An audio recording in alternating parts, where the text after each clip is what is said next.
مرکز مطبوعات وزارت کارهای داخلی تاجیکستان خبر داد که روز 1 اکتبر سال 2022 بر اثر 3 صدمه مرگاور در راههای ترسونزاده ایسار دوشنبه وحدت و کیلومتر 23 راه وحدت کولوب 4 نفر از جمله یک دختر نابالغ 17 ساله، 2 جوان 21 و 22 ساله و یک مرد 54 ساله به هلاکت رسیدند.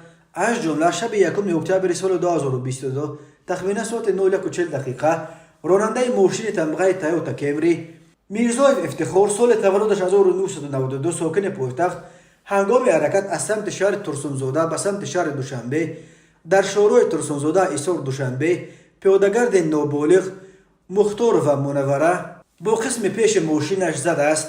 در نتیجه پیادهگرد نابالغ مختار و به سلامتیش ضررات وزن جسمانی برداشته در جای حادثه به هلاکت رسیده است. راننده میرزاєv اول در جای حادثه نایستاده از جای حادثه فرار نموده است، ولی بعد چند لحظه برگشته آمده است. از روی این حالت تحقیقات ادامه دارد.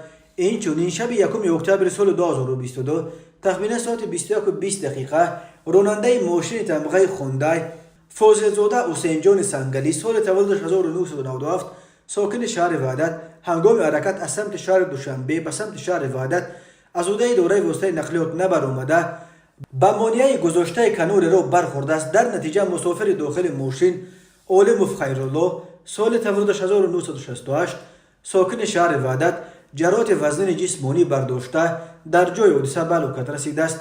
همچنین 1 اکتبر سال 2021 تخمیناً ساعت 12:10 راننده ماشین تمغه اوپل استرا کاملزاده بختیار فیض‌الله سال تولدش 2001 ساکن شهر وحدت هنگام حرکت در کیلومتر 23 راه ماشینگرد وحدت کولوب خاروخ از عهده دارای واسطه نقلیات نبرآمده به سیمچوب برقی کنار راه برخورده است.